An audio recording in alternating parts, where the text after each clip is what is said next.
A gente está de volta para receber o ex-prefeito de Maringá, o secretário de Desenvolvimento Econômico do Estado do Paraná, Silvio Barros. Silvio, seja muito bem-vindo aqui ao nosso jornal. Muito bom dia. Bom dia. Prazer, Ronaldo, estar aqui com vocês nessa edição interessante de notícias. Bom, você tem ocupado hoje um cargo fundamental no Estado do Paraná, que é justamente a área ligada ao desenvolvimento econômico do Estado, né?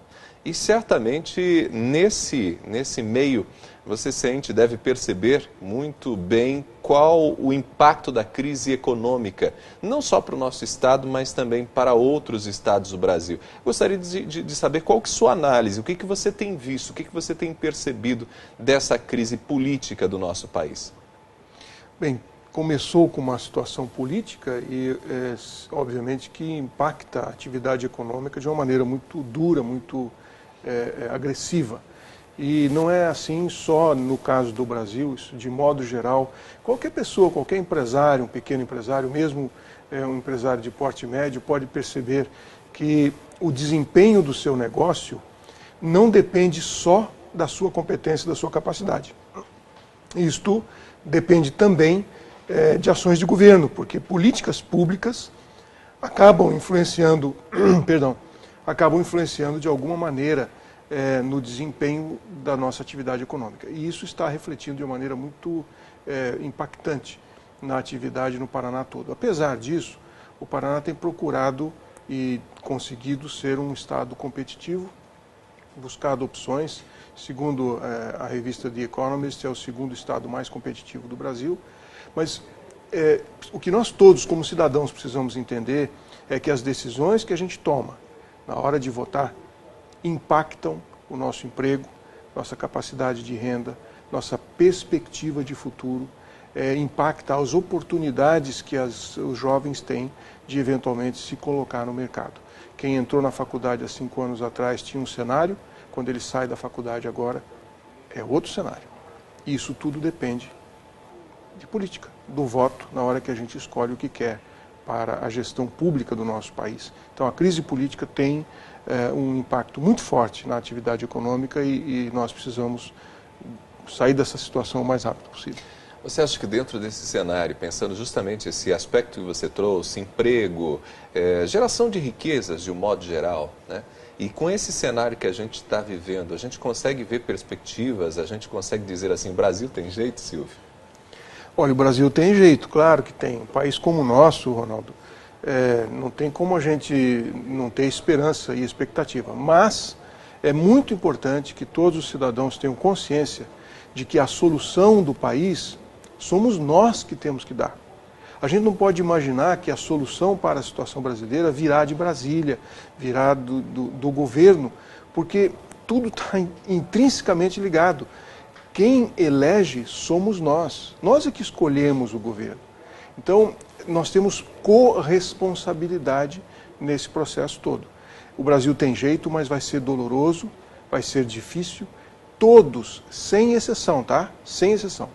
Todos nós teremos que pagar uma parte dessa conta. Alguns vão pagar mais, outros vão pagar menos, mas todos nós. Se alguém achar que a responsabilidade é dos outros, que alguém tem que fazer alguma coisa, mas eu sou a vítima do processo, então, infelizmente, você está equivocado e nós não vamos conseguir resolver o problema. Todos nós temos responsabilidade nesse processo, todos teremos que participar e pagar a conta para cobrir esse buraco que, infelizmente, o Brasil está metido hoje. Mas tem solução. Várias entidades têm participado disso, inclusive o Centro de Cidadania Fiscal apresentou uma pauta, uma agenda para superar a crise. Muito difícil, politicamente quase intragável, mas seria a solução. Intragável por quê? Porque o eleitor não gosta muito de ouvir a verdade dos políticos. Então, aí a coisa complica. Eles querem ouvir a música daquilo que soa bonito, mas não daquilo que efetivamente precisa ser feito para resolver os problemas que o Brasil vem enfrentando. E você citou essa questão de falar a verdade dentro da política. Justamente falar a verdade dentro da política me parece que é uma tarefa quase impossível. E a gente tem observado que muitas mentiras têm se tornado verdade. Infelizmente, o cidadão, eu, por exemplo, como qualquer pessoa, eu gosto de ouvir a verdade do médico, Eu gosto de ouvir a verdade do mecânico quando eu levo meu carro na oficina, para ele não dizer que precisa trocar uma coisa que na verdade não precisa. Quando eu entro num táxi numa cidade que eu nunca fui, eu quero que o taxista me fale a verdade e me cobre a verdade, não me levar para dar a volta por aí.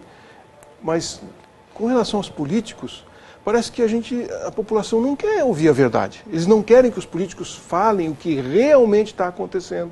Eles não querem que a verdade seja trazida no ambiente político. Aí, o que acontece?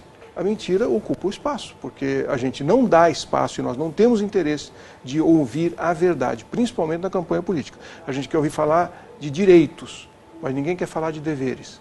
Um país não se mantém, o Brasil está do jeito que está, pelo desequilíbrio entre os direitos e os deveres do cidadão. A gente só quer saber de direitos, mas temos responsabilidades, temos deveres e sobre isso ninguém quer conversar. Bom, já que estamos para falar a verdade, na sua opinião, Silvio, a gente deve demorar quanto tempo para poder sair dessa crise, que é uma crise econômica muito motivada pela questão política? Então, mesmo que haja o equilíbrio político, a retomada, digamos, de uma normalidade política, essa crise econômica provavelmente deve demorar algum tempo. Na sua opinião, inclusive como secretário de Desenvolvimento Econômico do Paraná, quanto tempo a gente demora para sair dessa? A classe empresarial tem feito uma análise e chegado à conclusão de que nós não vamos, digamos, voltar a um nível de certa estabilidade antes de 2018. Pelo menos este ano e o ano que vem ainda vamos enfrentar muitas dificuldades em relação a isso. Agora, a crise como um todo, eu penso que ela começa a mudar e começa a tomar outro rumo na medida em que a expectativa das pessoas possa ter algum grau de confiança numa mudança eventual de governo agora. Quer dizer, é claro que se vai mudar, e a grande parte da população deseja que mude, a gente espera que mude para melhor. Ninguém quer que mude para pior. Se fosse para piorar, era melhor deixar como está, né? Então, se as pessoas têm expectativa de que mude para melhor, a gente tem que ter também, criar um clima de apoio, de respaldo, fazer a nossa parte, externar a nossa confiança para que efetivamente essa equipe que porventura venha a tocar o país nesse período, ela possa colaborar com isso. Mas temos que ter essa disposição. Não vamos resolver isso com facilidade, temos que entender isso. Não é o fato de trocar eventualmente o governo agora que a solução vai ser imediata. Não é esse o caso. Nós vamos precisar enfrentar aí 2016 e ainda 2017 com alguma dificuldade. Silvio, foi um prazer recebê-lo aqui no nosso jornal. Muito obrigado. Eu aqui agradeço a oportunidade e só um último detalhe. A mudança do país começa este ano, toda vez que a gente escolhe dirigentes. Eu não acredito que a reforma do Estado virá de cima para baixo, não virá de Brasília, virá dos municípios, a partir das eleições municipais, porque é aí que o político está mais próximo do cidadão, é aí que a verdade efetivamente precisa ser sentida.